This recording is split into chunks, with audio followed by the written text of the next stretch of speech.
Hello,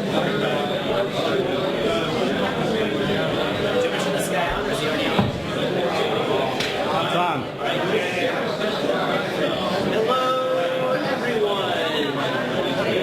Welcome to our inaugural A2NewTech 2014. You hear the sound of my voice clap once? You hear the sound of my voice clap 2 times?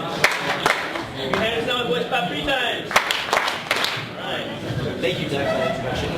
Welcome to A2NewTech. If this is your first A2NewTech, maybe we can get a quick show of hands. Who, oh yeah, man, I'm constantly surprised by how many folks need to Shut up. What did he ask? Before we introduce the rest of the we have 5 local companies that are going to present their idea, their product, their company for 5 minutes. And then we're going to open it up to a Q&A for the audience. And so as the presenters are pitching their company, be sure to think of any questions you have about their markets, about how they acquire customers, about their business model, that sort of thing. You can ask them those questions after the presentation. In between, we also have a couple of opportunities for announcements.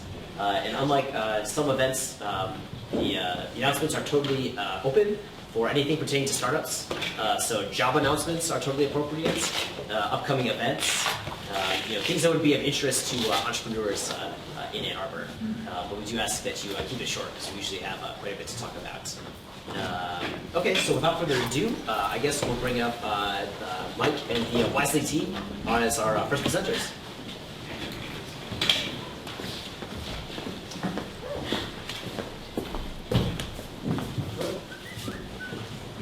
Hello, everybody. Thanks for coming out. I'm Mike, and this is Tyler and Nick. We are part of Team Wisely. Wisely helps people find great places to eat and shop based on consumer spending behavior, not reviews.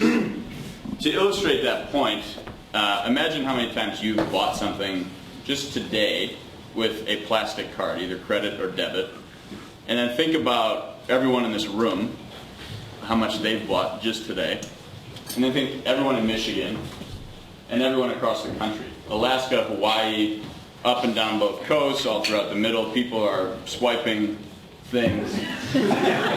Oh, great.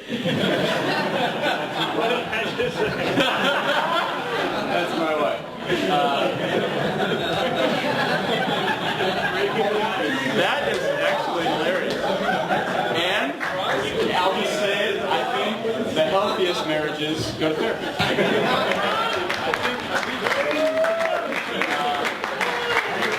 That's hilarious. I did get that on video. You want to put that back up? Yeah.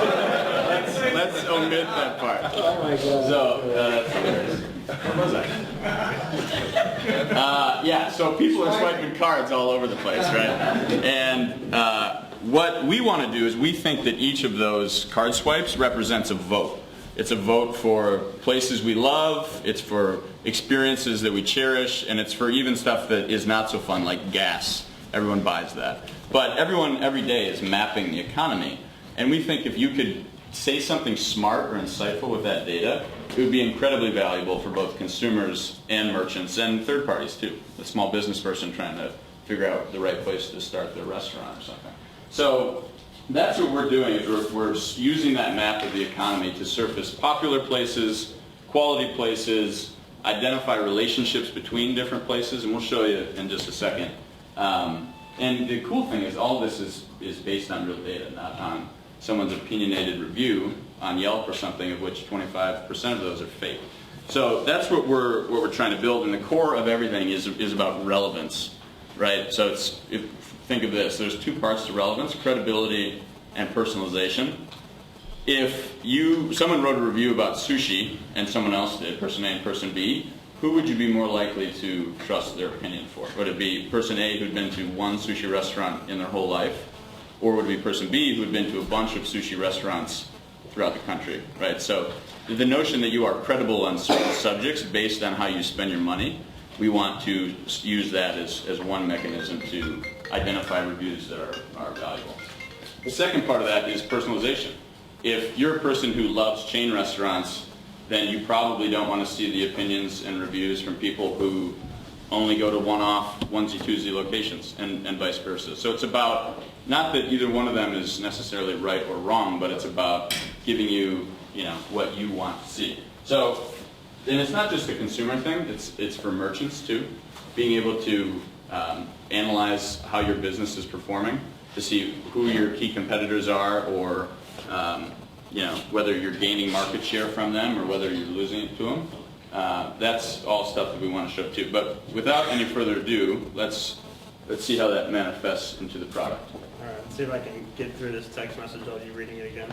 Everyone knows what it said anyway.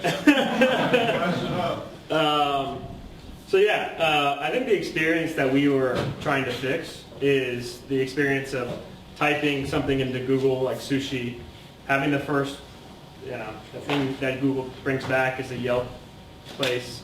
You go and you read 3 reviews, and after doing so, you're no more convinced or less convinced that the place is good or that you'll like it. And so we think actually, and not many people talk about your purchase graph, talk about your social graph or other graphs, but where you go, where you spend your money actually tells a lot about you.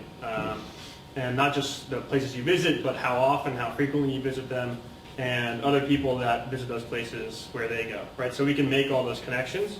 And so what we launched first is this app here, Wisely. And what it's doing now is pulling in any merchant nearby where we are in Ann Arbor that one of our users has spent money at.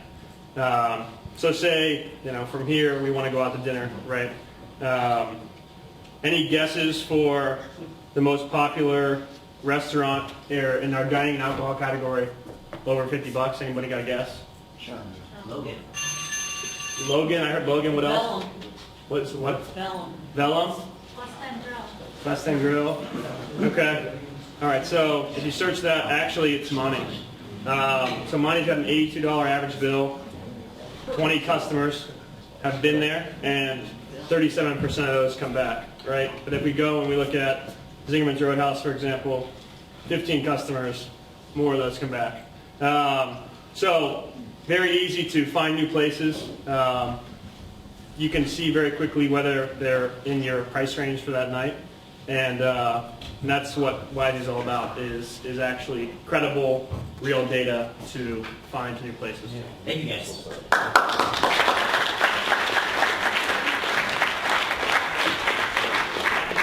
So as promised, now we're moving on to the second part of each of the presentations. You guys get to ask Wisely questions. So please. Where do you get your transactional data? Is it me as a user voluntarily do it, or do you buy it from third parties and align it or match it up? Think of it as the mint model. So when you sign up, you link your account, and then we scrape all the data from the bank. So yeah, through users. And right now that data is actually American Express only. Right. We launched a more limited linking experience. Chase and B of A actually are coming in the next week or so. The issue is I don't know if you've, probably every one of us on a transaction list on a credit card statement knows that there's a bunch of garbled stuff that usually comes through. So what we have to do is clean that up programmatically, and it's hard, which is why you saw some duplicates up there. How are you sort of bootstrapping the information in there without people signing up? Like, how is it valuable to the early adopters? Yeah, great question. So with the analogy we use is the space shuttle when it lifts off, although the space shuttle program is no longer working. But when it lifts off, right, there's fuel tanks and rocket boosters, and then when you reach a certain altitude, that stuff falls off.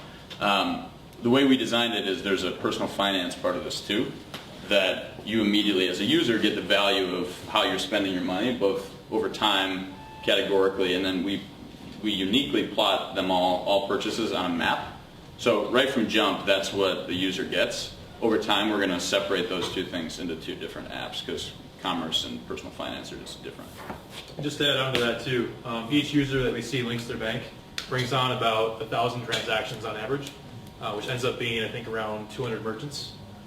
So it doesn't take very many people to add up the merchants. Yeah. We're at like 500,000 transactions, which I think is 100,000 merchants nationwide already in 30 days. With just iPhone and Amex, so it's the data grows pretty quick because we can scrape from up to 8 years of history. Why should anybody trust you with this data? Well, I mean, my view on this is maybe a little counterintuitive. If you shop at Target, right, you're at risk. If you shop at Neiman Marcus, you're at risk. Same with Schnucks and Barnes & Noble, and there was a Wall Street Journal article today that talked about how 20 or so merchants have malware scraping transaction data from the POS. So my argument is that you actually need to know where your money's going, and it's not just about, should I give the guy at the restaurant my credit card and then he goes in the back and swipes it. We could also write down everything. But it's how do you stay on top of your transactions and know that who spent your money is actually you. And one of the most unique things that we do is we take your data and plot it on a map, and no one does that. So if you start to see a transaction in Omaha, Nebraska, and you haven't been there, I would look at it. Oh, just one other thing. You do know that Visa does this, right? Does what? I built this system for Visa back in '93. What system? What's the system? Yeah, what system? Oh, every single transaction the Visa processes, they put into a data warehouse that all of their banks can access, and then give access to their merchants. Copyright 17 years. Yeah. But I mean, the system has already been there, is what I'm saying. So that's a pretty big competitor to be going up against. Well, yeah, I mean, we don't, so I hear you, and yeah, definitely Visa has much more scale than we. A lot of the big processors and ISOs, same thing. What we're doing is trying to democratize that, right? Because we think there's this, Visa's not going to disclose that data, Amex isn't going to disclose that data and put their billion-dollar business models at risk because of a cool new idea around data, right? So the whole point is to democratize access to payment data and make that valuable to people from a commerce perspective. If the first market closed off a market, there wouldn't be very many markets. Right. Got it. So Mike, some years ago, there was a company called Blippi, and Yeah. I'd done some security consulting for them when they got into trouble, and they lost a little bit of data and so forth. They had an interesting customer acquisition model where the app was basically taking your feed, and they had some kind of pairing up with Yodlee, and publishing it as if it was like your Facebook feed, right? Taking your credit card purchases and making them a news feed. Right. And so there was an interesting social kind of hook, right? Viral hook for acquisition. You wanted to see what your friends are buying, or for a little while it kind of grew. Yeah. You guys seem to be doing pretty interesting in terms of having like an aggregation of that data right around location. I was curious what your guys' strategy was in terms of customer acquisition. If it's going to be a social strategy, if it's going to be driven in some other way, like Yelp does a lot with like merchants. How are you thinking about getting installs? Yeah, that's the key question, I think, to the whole model. We don't think there's a silver bullet. I think one of the ideas is, since we launched, we've been fortunate enough to be featured in the App Store, which has driven a lot of downloads.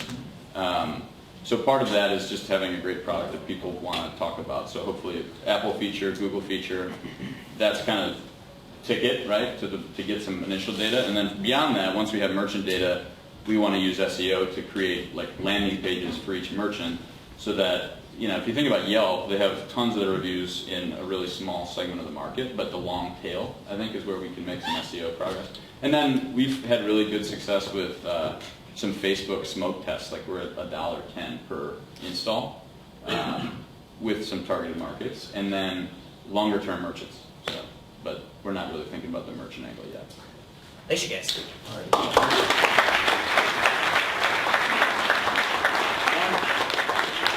One final thing, if you want to get involved on either the Android, Chase, B of A, Wells Fargo, Citi, or Capital One beta, just email hello@wise.ly and we'll send you the link. Thank you. Awesome. While David's getting set up, I wanted to let you guys know, some of you perhaps know Kyle Mocha. He does a lot in the startup community. He's sometimes a guest MC here at A2NewTech. Regrettably, he could not join us tonight, but if you have a digital device, I believe he's organizing a chat room on tchat.io. And so if you want to check that out, shout out to our friend Kyle. Maybe someday he'll come here and He may be watching. tchat.io. Someday. The hashtag is for that side? So the T-chat hashtag, do you know what the hashtag is? I'm not sure, perhaps that local will tweet it. Newscast too. I was just looking at his Twitter. If you put it on newscast. Okay, very cool. One of the great things about presenting here at the law school is that we've run into a few people who are doing entrepreneurship in the legal space, and that is very true for our next presenter. So please give a hand to David from BriefCase.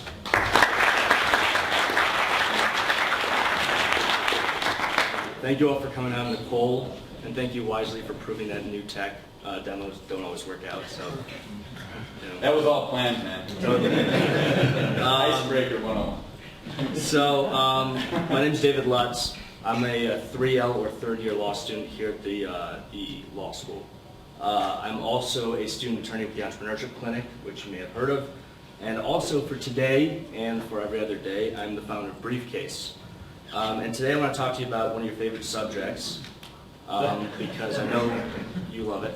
Any lawyers in the room, don't be afraid to raise your hand. Or law students, I take you as well. There we go, awesome. You may know them as lawyers.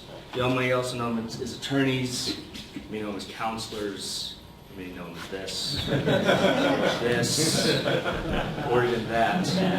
But today I want to talk to you about law students, early lawyers, and sort of what a day in the life of a law student is, what the problem is we face. So here's my 1L backpack, a little heavy, and this is what you carry around. You carry a nice little dictionary so you know you can learn the terms. Carry a constitution. Carry one of these, actually 3 of these, so that's fun. And you carry these highlighters. And what you do is you read cases, and you read lots of cases, too many cases actually, and you mark up your book. And every case has 5 features to it, or 5 things about it. Some of them have 6. So what you do is you highlight your book, and you create colors to find each thing quickly, so when the professor calls you, you're not stuck looking like an idiot. So you have facts, that's orange for me. The issues, green. Rule, reasoning, holding, all these colors. And what you do is you take all this and then you retype it, right? You retype it every night, hours on end, so you can create briefs. What are the briefs? Briefs are basically like cliff notes of cases, right? And if you don't have to believe me, you don't have to just pretend that, this is all true. We can prove it. So here's a 1L. That looks fun. Here's a 2L. Here's a 3L. Right? And if you don't believe me still, these are pictures I took in Michigan Law. I think maybe it's just Michigan Law. We're all weird here. So hashtag law school on Instagram. Here's hashtag work hard. So what can we do? How can we use technology to tackle this problem, to change this, to basically take this hours on end of highlighting text by hand. Buying highlighters, I've spent $20 on highlighters since I've been in law school. That's ridiculous. I thought that would ever happen. All this time, how can we make it? There has to be a better way. So I'd like to introduce everyone to BriefCase. We're available on the App Store, in case you're curious. So what is BriefCase? Well, welcome to BriefCase. We have a couple steps. First thing is users import cases. There's 2 ways you can import cases. Now cases we pull in from LexisNexis or Westlaw, these are legal research websites. There's open source. We're not pulling it in, the user's pulling it in themselves. The user goes there, sends it to themselves, opens with BriefCase. That's free. Anyone can do that. Premium users, we're going to assign you an email address which will automatically push the case from your signed in LexisNexis account into BriefCase, taking the 2-step process and making it 1. Then we're going to organize. You're going to organize, you can create folders, clients, classes, projects, whatever you'd like. Then you're going to highlight. You're going to create a highlight scheme. It doesn't have to be my highlight scheme, it can be your highlight scheme, and you can create up to 9 colors. And as you highlight, it's going to create your brief. Bullet point after bullet point under that heading. You can add notes, define, pulling the dictionary, all these things. So the 55,000 law students each year don't have to waste time retyping. So let's get started. Let's go into BriefCase. Here you can see my inbox. My inbox has a case in it because I sent that to myself about 5 minutes before we started here. It only takes about 2 minutes to get a case from LexisNexis in to BriefCase. So there it is. Just want to show you. So we have 40 seconds. I want to show you really quick a case and what it looks like. So here's my case. Right? I've highlighted. I've added notes. I can define something by holding down and hitting define. It's all built in. We can Google search. We can do all these things. And instead of retyping the brief, I hit brief, and here's my brief. be done like you would type it automatically. Notes automatically come in a second bullet, and instead of looking through the case when you get called on, you tap it, and it brings you to that page within the case. We sync with Google Drive, we sync with Dropbox, you can print, you can share. We're taking what you do as a law student, and we're putting it on the iPad or BriefCase. Thank you.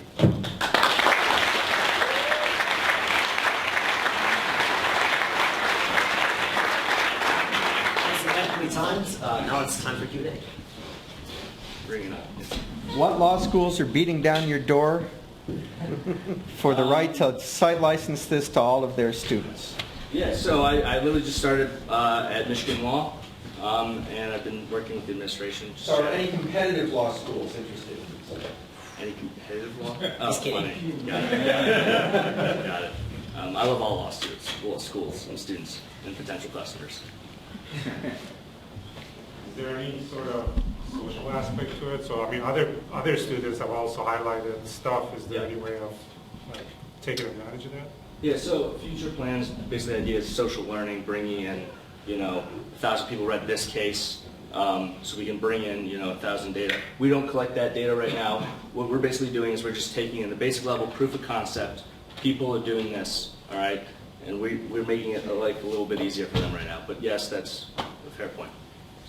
Does each law student import the case and highlight themselves, or are you sharing the case that somebody else has highlighted? This is their own work product. Their own. So there could be the same case in there thousands of times.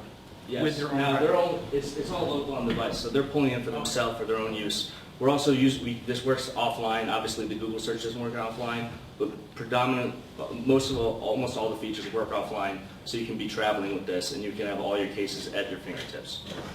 Looks like this would work also for other fields. Any plans of extending that to like computer science, for example, and then scrape off of IEEE and ACM? Yeah, so there's definitely potentials for different fields. This is sort of the first proof of concept, sort of, as I said. I see course packs, I see variety. Anytime you annotate and you want to get basically an automatic output of your annotations, it has value.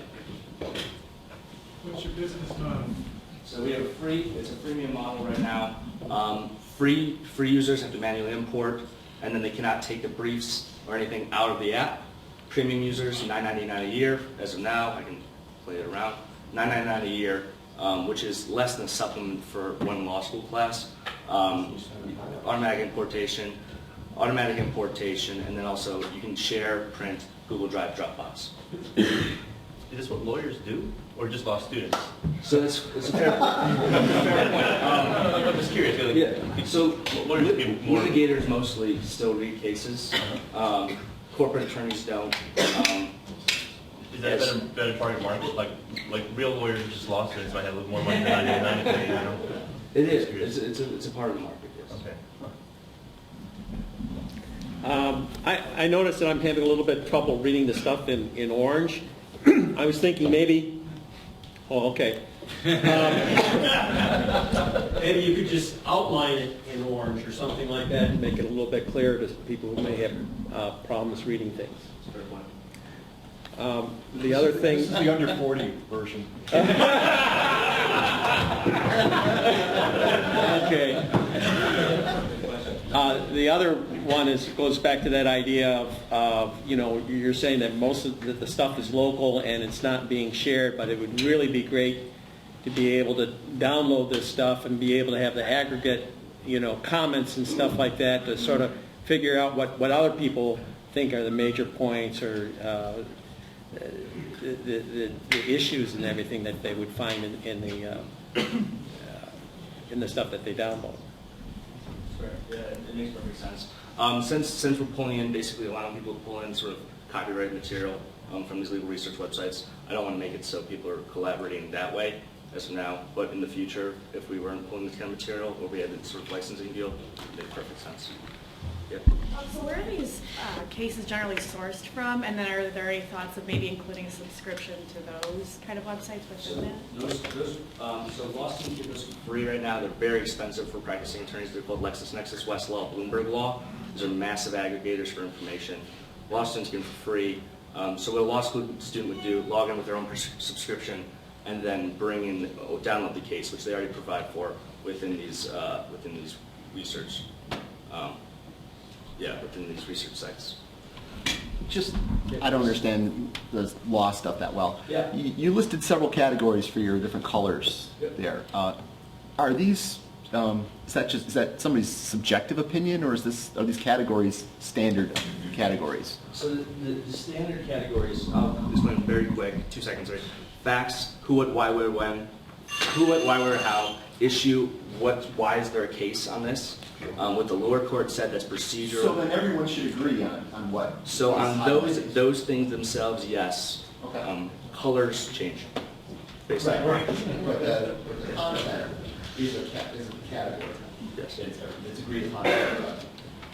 Okay. Now, obviously, people could make other colors for other things if they wanted to beyond that. Thanks. Thank you all.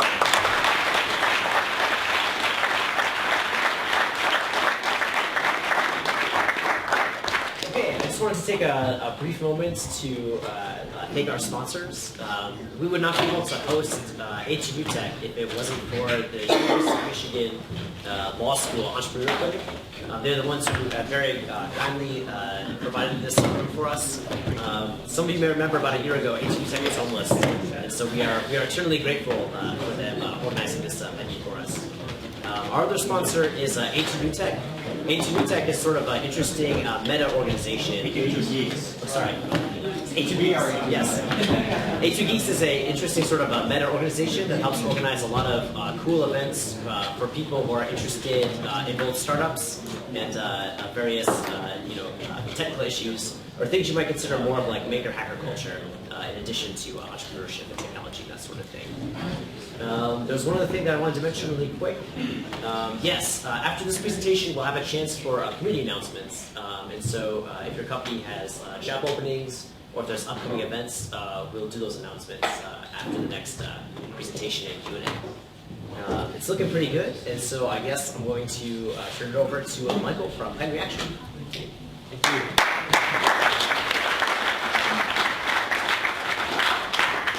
I am here tonight looking for employee number 1 of this startup company, a developer. So if you're interested, do let me know. My name is Michael Kaye. I'm founder and CEO of PlanReaction. I was chief engineer in 2 very successful startup companies. Welcome to PlanReaction, where we reduce floor plan design time from weeks to minutes. Producing the initial design of a floor plan is incredibly complex, expensive, and time-consuming. There are a number of parameters and constraints to consider. What's the building type? Is it a school, factory, office? You have to think about the spatial allocation of rooms, room types, facility layout,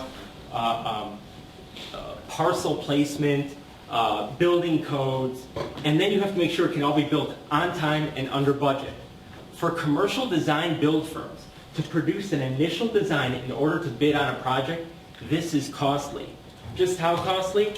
It typically takes a team of 5 to 10 people, 300 to 400 man-hours over a period of 3 to 4 weeks at a cost to the firm of $15,000 to $20,000 per project. Over a course of a year, this is an expense of about $500,000 to $2 million. And drawing out the design is horribly inefficient, even using computer-aided design tools.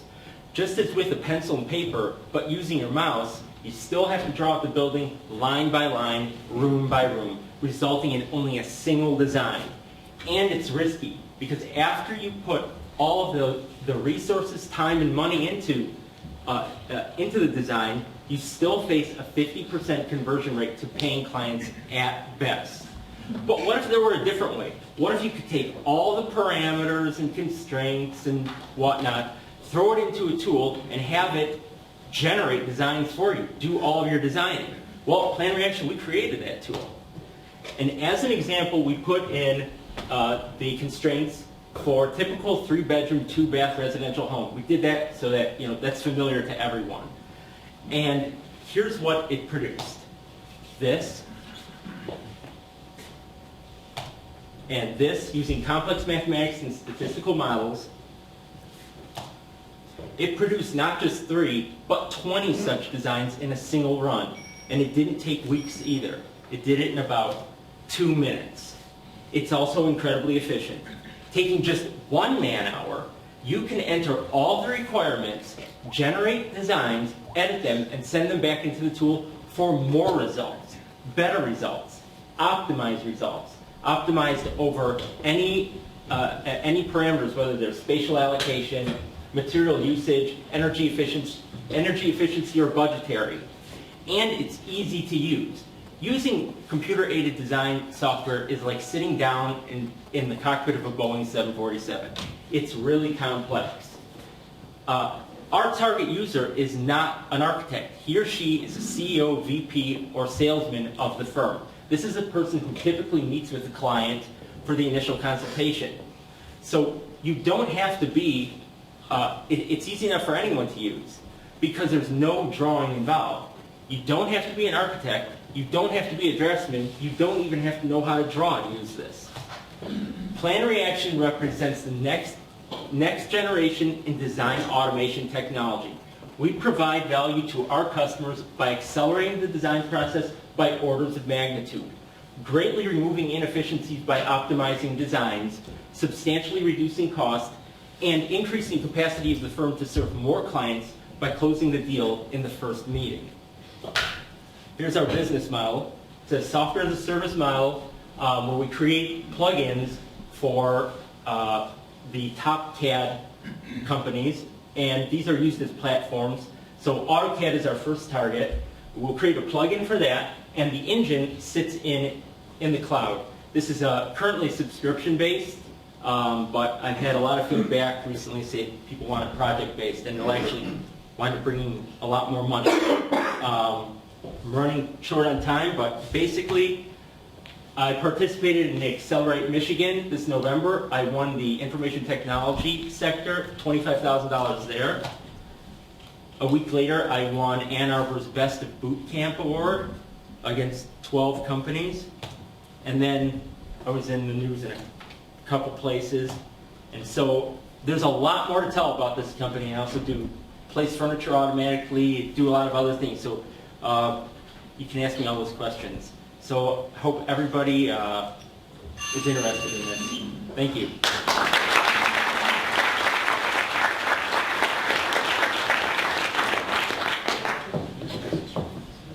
Questions? When is it available? As soon as I get a developer, I think we can knock out the MVP within a month or so. How are you dealing with the fact that code, for example, is different in different counties? Building codes. Building code. So a lot of that's set up in parameters, and what we'll probably do is create skeletons, or the customer will put a lot of that in there. And we can create templates for that. That's not very difficult to do at all with this engine. What do you actually build today?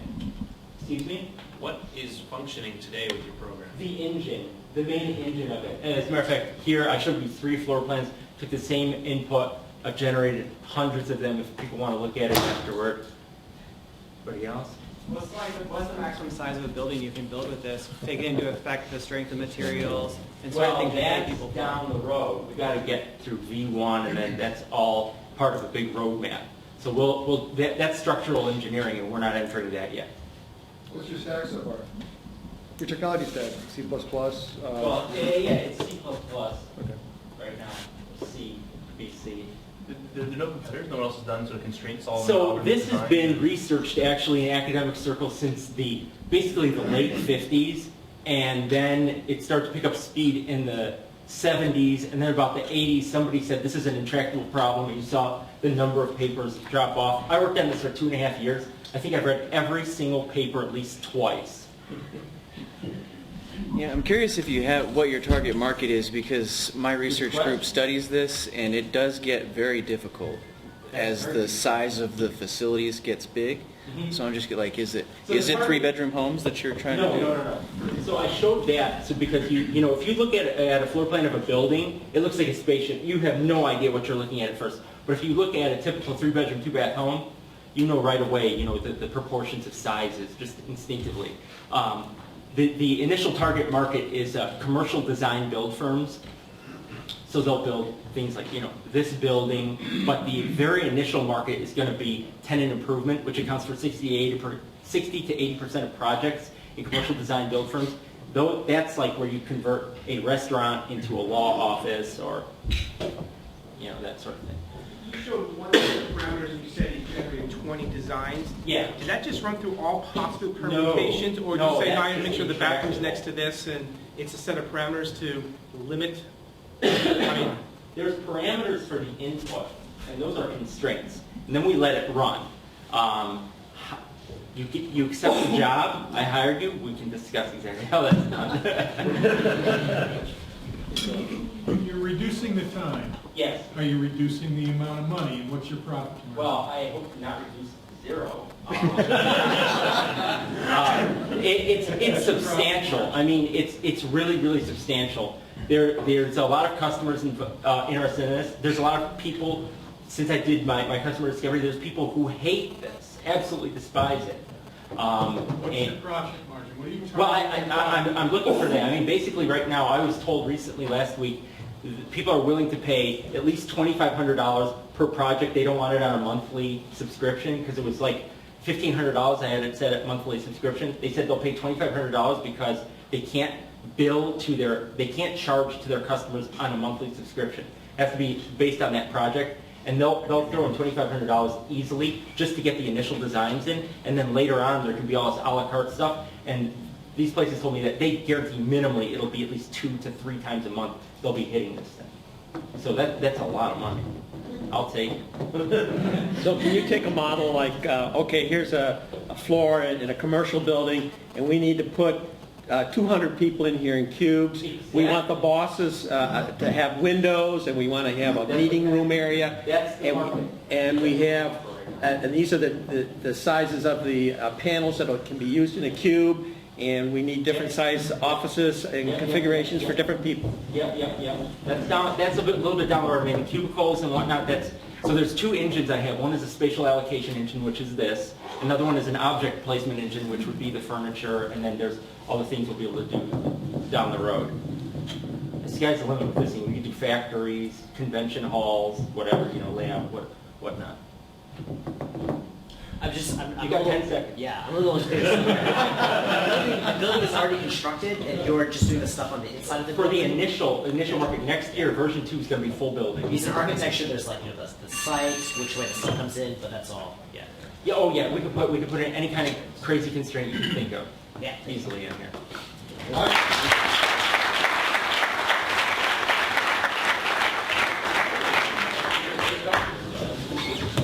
Okay, now is the time for community announcements. I'm hiring. Yes. Oh, yeah. Sorry. Good thing you reminded me. Oh, no worries.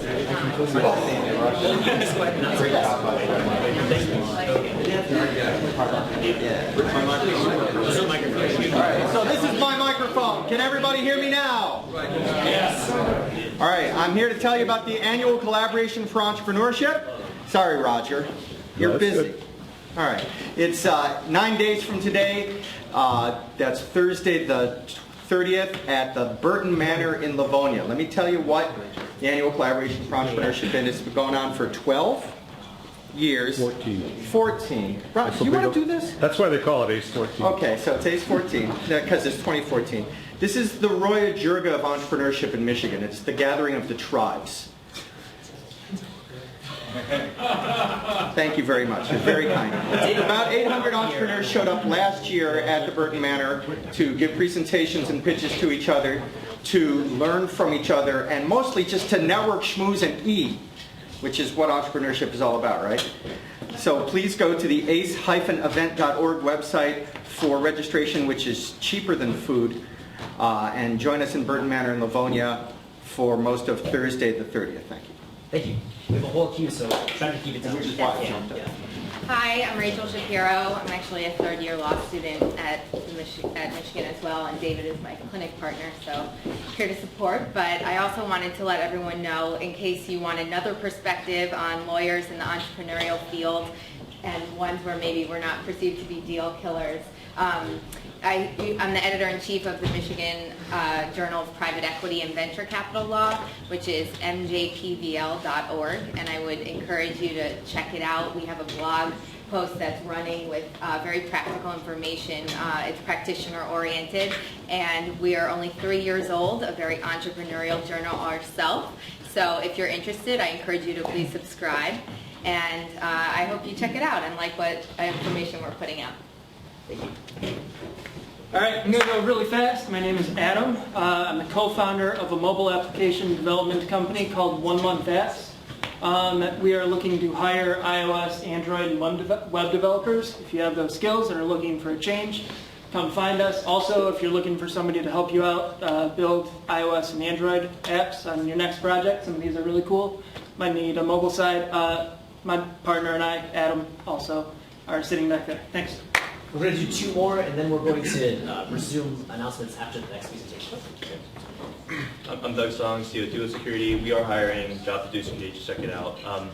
We are also holding an event this Thursday, 8 a.m. at Lab Cafe for startup founders. So if you're a startup founder and you've raised money, or you're profitable, or you're looking for money, or team, or so forth, come visit us. It's just a peer group of other startup founders. Lab Cafe, 8 a.m. coffee.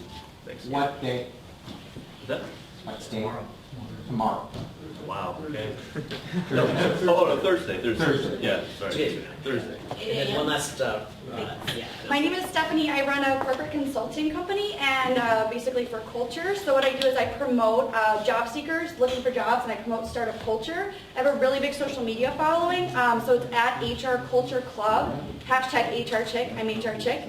And if you are looking for a job, or if you want me to promote your job, definitely at me on Instagram or Twitter, and I'll retweet it to all my followers. And I have a really big millennial following. HR Culture Club. Thanks. Cool. And thank you guys. We will have time after this next presentation for the announcements. Okay. Bikes are near and dear to my heart. I know that there's several people in the audience who that is also true for. And Roger is giving me the signal that he's in the middle of changing tapes. So actually, yeah. I guess up next is Ansgar. To talk about A2B Bikeshare, which is not to be confused with A2 Bikeshare. All right, cool. Just a minute. One other thing, I guess, other events that are coming up. Does anyone know if Beer 30 still happens in the Tech Brewery? No, it doesn't. No. But it could if people want to. I work for Tech Brewery, so. Well, some enterprising downtown startup should take Doug a told bit me of if you Friday. want to have it, call him, and he will bring beer, and we will have a beer. If people want to come. Yeah. We had one a couple weeks ago. Okay. Okay, I think we're ready. Okay. Hi, my name is Angar Strother, founder and CEO of A2B Bikeshare. So who here has seen bike sharing before? Quick show of hands. So great. For those of you who don't know, bike sharing is a quick way to get around a community. You walk up, you check out a bike, you can ride it, and then return it to any other station in that community. And cities love it because it creates healthier, greener, and more connected communities. So with all these great benefits, I asked a simple question 2 years ago in an entrepreneurship class: why isn't it everywhere? Why isn't it in Ann Arbor? And what we found was that the systems out there were pretty bad. They costed $5,000 per bike and then $2,500 a year to operate. That being said, cities were still buying it because they love the benefits. So one of the solutions some started to look at was removing the station completely. The station, the kiosks, the part that has all the cost to it. This looks like it might solve the issue right away because it lowers your cost because that's where it resides. And we started looking into that too as a concept. But when we did our customer discovery that we had been taught to do, we found that cities just didn't want it. They liked the lower cost, but they didn't trust the lack of security. Because with the stationless model, you can lock up next to the rack, next to air, not necessarily in the rack. Sure, the GPS is saying you're in the right spots, but there's no guarantee you're locked up. Also, if you can lock up to normal bike rack, why can't someone else lock up to that bike rack? You lose that brand image, and suddenly your walk-up riders, which are your most important target, which make up 50% of your revenue, don't know if that's a bike share bike and if they can rent from that. Not satisfied that bike sharing should cost this much, we dug deeper. and we started scraping from all the systems out there in the US, watching their systems, seeing the ridership patterns. And what we found out was that basically because of poor system planning, the high cost of stations, these systems were arbitrarily kind of creating cost in the redistribution. They were having to pay people to run around in trucks, pick up bikes, because everyone rides in from the suburbs during the day into the downtown and then rides back out. Hugely expensive, unoptimized. They also were having to hire these huge maintenance staffs to then maintain these bikes, and smaller communities can't do that. On 100 bikes, you can't hire a full-time maintenance person. So what we came up with is this concept of smart bike, dumb rack, because it's a bike that you care about after all. The smart bike allows you to walk up to the bike itself and rent it. It then unlocks from the dumb rack. The key thing about a dumb rack is it's cheap. We can put them out and put a lot of them out. That solves the redistribution problem along with their software on the bike. This lowers the operation cost significantly. Additionally, through our advanced, basically back-end administration suite, the system manages itself and will actually issue repair calls based if a bike hasn't been used for a while, if a user has reported an error, or several other factors. This allows then independent contractors in the area, the bike nuts of Ann Arbor or wherever we might be, to then go out and do the job for a low fee, allowing us to move into smaller communities and even larger ones coming in at a much more economical cost. These innovations allow us to become profitable, which is huge, moving the model from a government-driven model, taxpayer-funded, into the realm of the private sector. What this does is it completely changes the business model, because instead of having to wait for RFPs to be issued, which require a feasibility study, then additional finding of federal grants of writing, then actually releasing an RFP to see if you can get someone bidding on it, then going through hoops after hoops, you get the picture, which takes about 3 years. We could go to a community and get permission to use their sidewalks. Sometimes this is through the government. In less sophisticated cities, you can just kind of go out. In Lansing, where we launched our pilot, we were basically just allowed to go out and put our bike racks out, as long as you're not asking for money. Then, basically, what we do is sell the branding rights to the bike. This was done in New York City, very effectively, City Bike, for $41 million, do a ridership pre-sale, and then launch the system profitably. So acting on this, we've launched a pilot in Lansing. We had 10 bikes this fall out and running around, people using them. We're going to be back in the spring, growing to 20, and then Lansing, through the CCBS, is going to be our brand sponsor to then launch a full-scale system. Moving forward, we're also starting to talk to Grand Rapids, targeting that community because it is a very bike-friendly place, young, vibrant community, to do our first truly full independent implementation to prove out this model. And I think the coolest thing of what we're doing here with our technology is it's the internet-based thing, but this is extendable onto other transportation applications because of the tracking, the maintenance of what we're doing. So our module could one day be on a bus, could be in a taxi, that would help create a complete network that you could use our mobile site, our website, to be able to navigate a community. So we're A2B Bikeshare. We're changing the way America gets around in a greener, healthier way. So thank you very much for your time.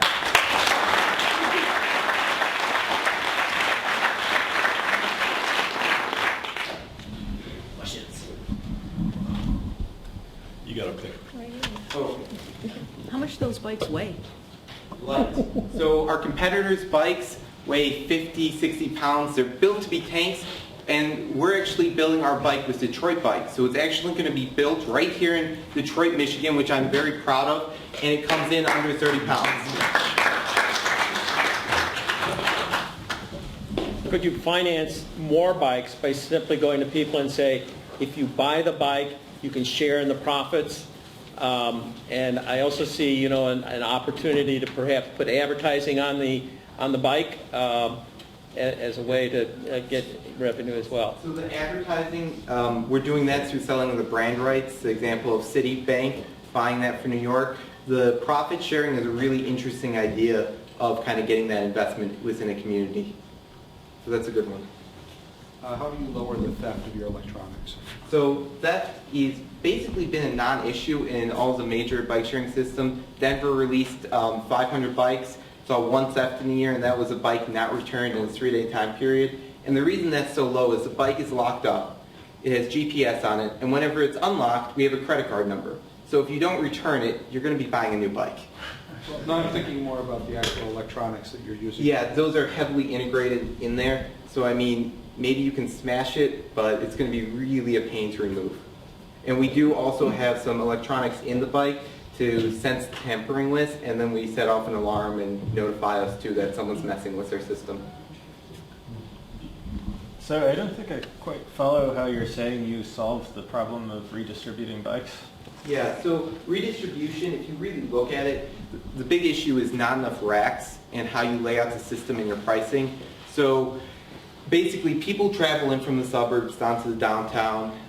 This is really clearly seen in Washington, D.C. system. And then suddenly the downtown core is packed. And they are running at a ratio of about 1.5 racks per bike. And really, if you're having this commuter flow, you have two systems in a sense. So you need to have 2+ racks per bike. And because each rack in our competitor's system costs $1,000 per docking pod and each kiosk is $10,000, they're simply can't afford to do that, so it is cheaper to pay a guy with a truck to ineffectively try to deal with this flood. And then the part that's really dumb about this is it's happening during rush hour, so while you are shelling these bikes into the truck, you can't really then get around town to move them because traffic's in a standstill.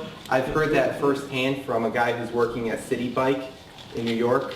So your racks are cheap, so you can overprovision. yeah, and then we also do a few software things, like if a rack is full, you can actually see on the touchscreen of the bike, so you don't go to that full rack. In competitor system, you show up, you try, and then maybe you try 3 other racks until you finally get successful. So, third question? Ansgar. Segway share. Can you do it? So, higher capital cost. Have you considered a flexible revenue model to encourage distribution? So that if you have a dense area and somebody's willing to go in a different direction too. Yeah, we are going to be working at implementing that into the software over time so that we're looking a little bit more as an incentivized thing. Hey, if you return it to this rack, your ride's free now. Hey, if you pick up from this station, your ride's free. To solve for those corner cases where, you know, we have enough capacity, but now you're starting to get a system where this area is too empty. What does it cost to rent a bike? The cost to rent a bike is basically, we're looking at changing the pricing scheme. So right now you have to buy a day pass to walk up, and that's about $10, and then your first half hour is free. It's very confusing, so we're going to change that to a flat rate. It's $1.50, you walk up, you swipe your credit card, and you're riding. Because your walk-up ridership is a key group to actually make profit off of. Your memberships, that's part of the reason why there is such a redistribution problem, is because you're basically, for $80, you can become a commuter and cause a redistribution nightmare. So it's, you know, we want to have commuters, but they need to pay more. How do you charge your electronics? We have a solar panel on the bike, and we're also going to be integrating the dynamo as well in this next generation to have onboard lighting. When will we see this in Ann Arbor? So, unfortunately, we were too young of a company when Ann Arbor released their RFP, so we were like pre-prototype. So we will be getting a B-cycle system in Ann Arbor, so very unfortunate. But there is, because it's only 120 bikes, there is a chance that we could be a complementary system in the future and maybe take over. I don't know. But, you know, obviously, for, you know, official purposes, very complementary. Thank you.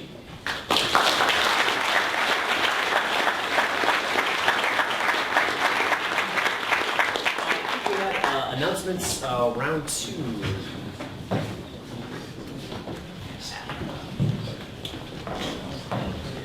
Go ahead. Yeah. So, my name is Jeremy Allen. I am a business reporter at the Ann Arbor News. And so, all you guys have great ideas, wonderful ideas, but we want them to go beyond this room and beyond the Ustream live feed that he has going on right here. So, I've written my email address up here on the board. It's jallen42@mlive.com. And I'm looking for, you know, entrepreneurs to share their stories, their innovations, and designs, and anything that you guys want to share with me. You can shoot me an email. We'll get together with for coffee, or, you know, you guys can come to my office. I can come to your office. I'm going to be meeting with Mike here shortly. He's been in contact with me. It was presented earlier about Wisely. And so I just look forward to hearing from you guys and speaking with you about your ideas. Jeremy Allen, and my email isjallen, ALLEN, the number 42, at mlive.com. Thank you. Hi, my name is Mark Profit, and I'm the creator of Predictive Innovation, and companies all around the world are using this, have been using it. We can reduce risk, maximize profits by actually predicting innovations. I want to find somebody who can put this into software and absolutely radically change the world. Okay? So if anybody wants to do this and can build a web app that could be put onto mobile apps, I want to talk to you. Okay? Thanks. Hi, my name is Evan. I want to invite you all to Startup Weekend Ann Arbor 2014. Woo! Yeah, let's go.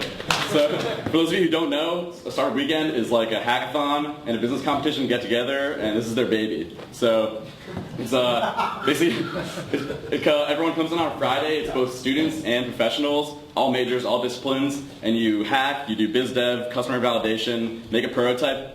You walk out on Sunday with an actual business, and we give you prizes to take your thing to the next step. So it's February 7th. Go to annarbor.startupweekend.org and check it out.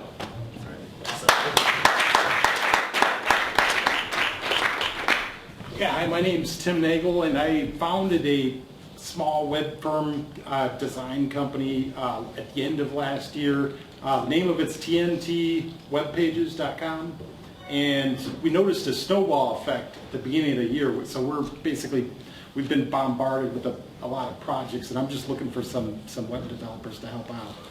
But if you're interested, talk to me. All right, thanks. Thank you. Yeah, tntwebpages.com. I'm Steve Schwartz. I work for a company here in town called Alpha Django, and we help build startups. So we're basically like a CTO and development team for hire for early stage startups. We've actually built the MVP for startups for a couple people here in the room. And we are looking for another senior developer to bring on to the team. We spend a lot of time doing open source and side projects as well as startups. So let me know if that sounds interesting to you. Awesome. Hi, my name is Joe Morrison. I'm part of Spark's Business Law and Order Committee, and I just wanted to announce in March we're starting a new series on Legal Startup 101, so corporate organization, IP, employment, contracts, licensing, just basics for any founders, and we're actually going to have 30 minutes of open office hours before each event from 5 to 5:30, so if you have any questions, don't particularly have a lawyer, don't want to pay for one, and just want to get some answers, feel free to come out. I'm going to post this on the A2NewTech website so everyone has the link, but it starts in March and we'll be running through the rest of the year. So hope to see you out there. Thanks. Yeah, that's a great point actually. If you go to A2NewTech.org, you can leave a comment on the event, especially if you have a link that you sort of want to share with the group, and that way people can go to A2NewTech.org, then click on the event and see all the different items that were discussed. Or the message boards. Sorry? Or the message boards. Or the message boards. Yeah. Okay, I'm Jesse from Farm Logs. We're a Y Combinator startup, and last week was a pretty exciting week. If you didn't catch it, we were in TechCrunch and Forbes announcing our Series A. So,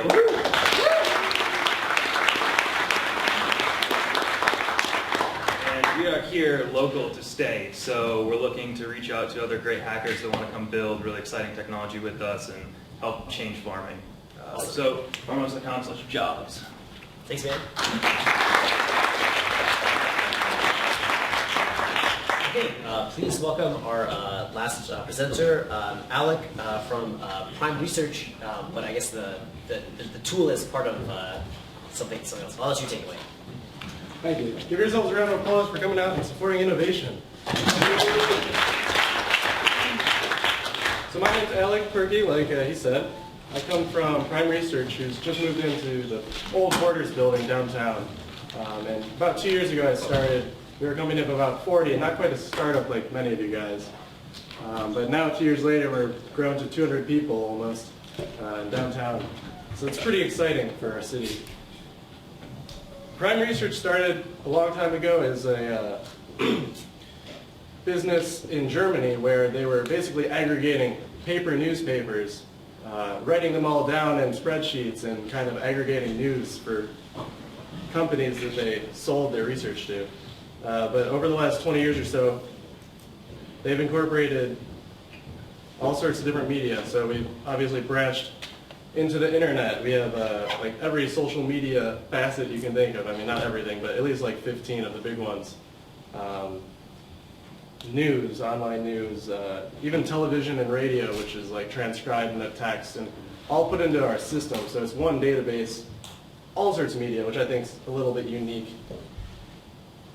And the other thing that separates Prime from a lot of PR companies is that we take this data and we have a project-based model where people will, companies like General Electric, or we just started with Gates Foundation, will hire us to do human verification on this data. So they'll see, oh, this is spam, and they'll get rid of that, or they'll see, hey, this thing from the Wall Street Journal today was a great positive post about how we're fracking the whole country. And so General Electric is generally paying us a lot of money for that, but I see a lot of value in taking this software to the little guy, to small businesses, to startups. Because if there was a subscription-based model for our software, it'd be very powerful. So I'm just going to give you a little look at what it actually is. Maybe it'll help explain better. So here I got a chart for the Bill Gates Foundation, a few charts, and we have just people talking about them over time. You got different sentiments. They have some specific variables that we have linguist teams throughout the world coding certain phrases and keywords to pick up what they're saying about, say, nutrition or neonatal child health. And so they kind of keep a focus on what's going on in the world 24/7. And so that's that's great. Let me move on to a different tab up here. We have geographical tagging of everything, which is pretty interesting. You can go into, say, the United Kingdom, and then it hits the Google Maps API, and you can see where people are tweeting down to the street level. You go into London, and it overlays Google Maps, so that's pretty fun. Takes a little while to load sometimes, a lot of data. And here we have separated into some different sources. You got Twitter and Facebook, blogs, Google Plus, and all that. So that's just a little taste of what we do. But yeah, like I was saying, sure this is not very interesting for you guys because you're not the Gates Foundation. You don't have like $1 million to sign a contract. But as we grow, we're moving into more of a subscription model where smaller businesses could pay to, I mean, you want to see Twitter, you don't care about Google Plus because you realize that, whatever. Maybe you do care. I don't know. I'm impartial. But yeah, I mean, once you are able to kind of customize what you want, you can have, maybe you have only the UK as your target market, then you can see how this would eventually allow people to get good tabs on their market in a way they wouldn't be able to do just by searching Instagram or searching Twitter. So, yeah, that's about it. Thanks.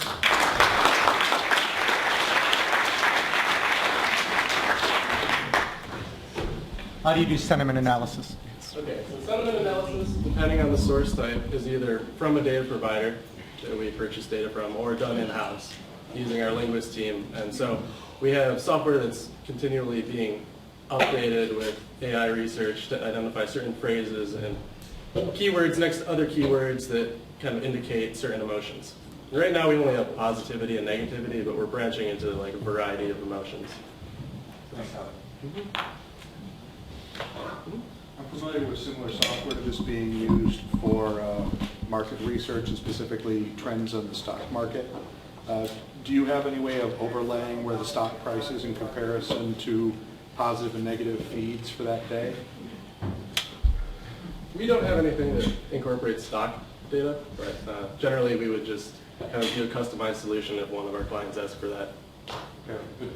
just I know that there's a lot of programs that do that kind of stuff. It would be wonderful if you could compete with that. Right, right. Yeah. You probably have to have 2 windows open. Have your stock window open and have everything open next to it. Have an overlay. Yeah, something like that. That'd be great. You?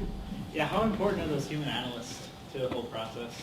I think the human verification is incredibly useful, a little expensive sometimes, but we have offices all through the world, so we have a few hundred people verifying in India, people verifying in China. Here in Ann Arbor, we have about 100 people.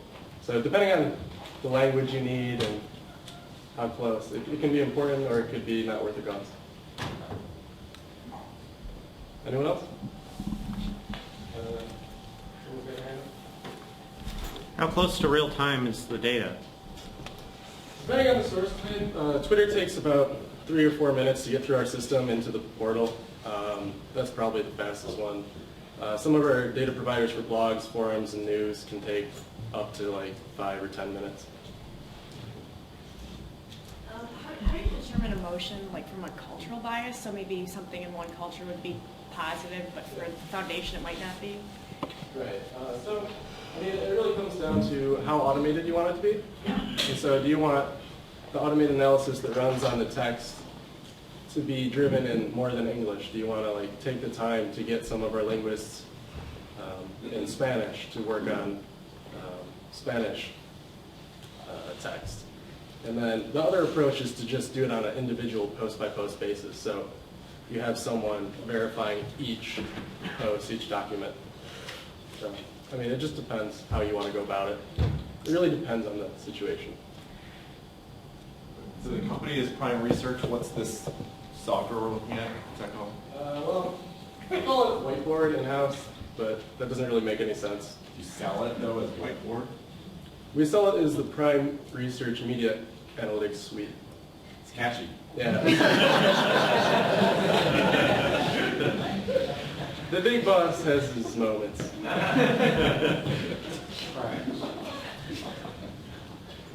All right. Thank you. I think that's it.